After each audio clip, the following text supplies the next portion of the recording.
In the small town of Blackwood, people believed crime was a stranger's problem. Something that happened in faraway cities, never in their safe little streets. But one cold November night, a young nurse vanished near the railway tracks, and with her disappearance, the town's darkest secret began to surface. What if the very man sworn to protect you was the predator hiding in the shadows? Blackwood was the kind of town where nothing ever changed. A place where old men played cards outside the diner, children biked through narrow streets, and neighbors trusted each other enough to leave doors unlocked. People called it safe, peaceful, boring even. But peace has a way of hiding what lurks underneath. On a cold November night, Clara Reynolds walked home from her late shift at the hospital. She was 27, a dedicated nurse who rarely complained. Though exhaustion weighed heavily on her that night, her path was always the same past the dimly lit bookstore, across the railway tracks, and down Pinewood Lane to her small apartment. She had walked it countless times before. But something felt different. The streets were unusually empty. Even the usual stray dogs were gone, and the silence pressed in on her ears. A flickering street lamp above the tracks buzzed, casting long, sharp shadows. Clara pulled her coat tighter, her footsteps quick against the gravel. Then she heard it. A sound that didn't belong. Footsteps, slow, uneven. One step firm, the other dragging, scraping along the ground. Her chest tightened. She turned her head slightly, heart thumping. In the dim light, she caught sight of him. A man. Tall, broad-shouldered, his face hidden beneath a hood. He moved with a limp, one leg stiff, the other dragging. His hands swung loosely, but in one. Something metallic flashed under the streetlight. Clara froze. The man stopped, standing still as stone. For a moment, the only sound was the wind whistling through the trees.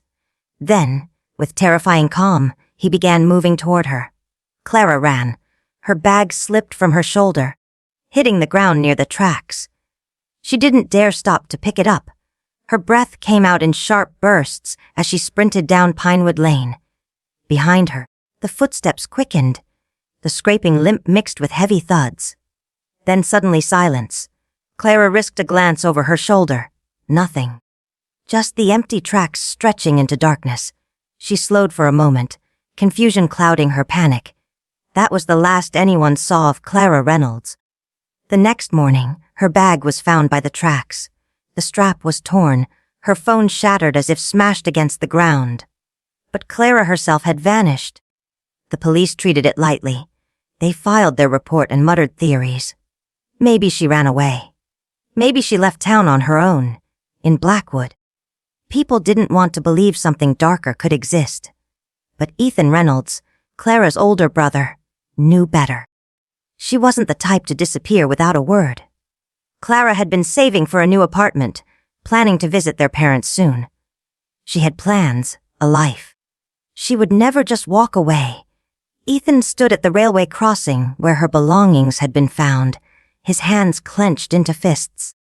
The cold morning wind carried with it the faint scent of rust and damp earth. He stared down the endless tracks stretching into the woods, and a vow burned inside him. If the police wouldn't find his sister, he would.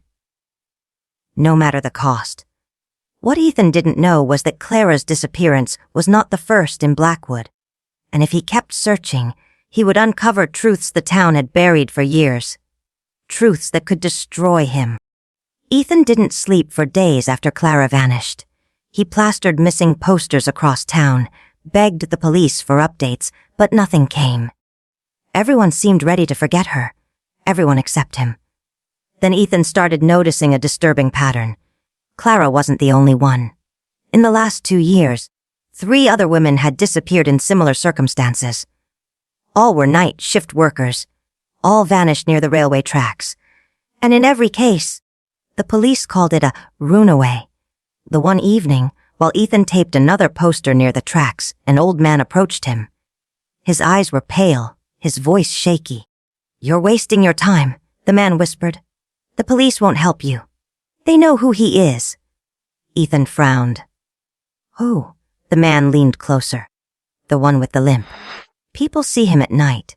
Sometimes near the tracks, sometimes by the old steel factory. Don't go looking for him, unless you want to end up like the others. Before Ethan could ask more, the old man shuffled away, vanishing into the fog. That night, Ethan searched the factory grounds. The building was a rotting skeleton of iron and rust, abandoned years ago when the mill closed. But the silence there wasn't empty. It was heavy, as if the walls themselves carried secrets. Inside, he found broken bottles, cigarette butts, and something that froze his blood, a torn scrap of fabric, soaked in what looked like dried blood. And on the wall, faint but clear under the beam of his flashlight, were scratch marks, long, desperate, clawing marks. Ethan stumbled back, his breath shaking. Someone had been here. Someone who didn't leave willingly. For the first time, he felt it. Clara wasn't missing. She was taken, and the hunter was still out there. Ethan's obsession grew. He spent his nights at the railway, his days at the steel factory, following every whisper and rumor. People started avoiding him, whispering that grief had driven him mad. But he didn't care. He could feel Clara's presence in every shadow. One evening, while searching the outskirts of the factory, Ethan found something chilling. Hidden beneath a pile of rusted sheets was a small wooden box. Inside were photographs, blurry, grainy shots of women. Some faces he recognized from missing posters.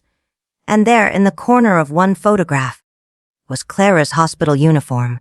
His hands shook as he pulled out the last item from the box, Clara's ID card. Before he could process it, a voice cut through the silence. "You shouldn't be here." Ethan spun around.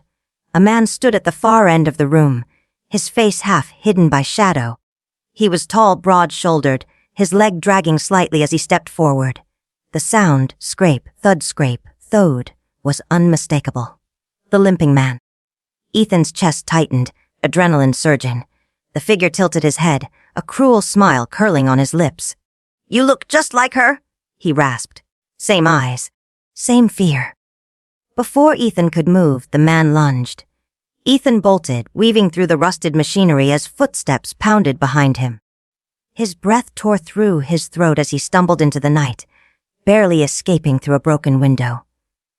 For the first time, the hunter had seen him, and from that moment on, Ethan knew he was no longer just searching for Clara. He was being hunted too. Ethan couldn't sleep after his first encounter with the limping man.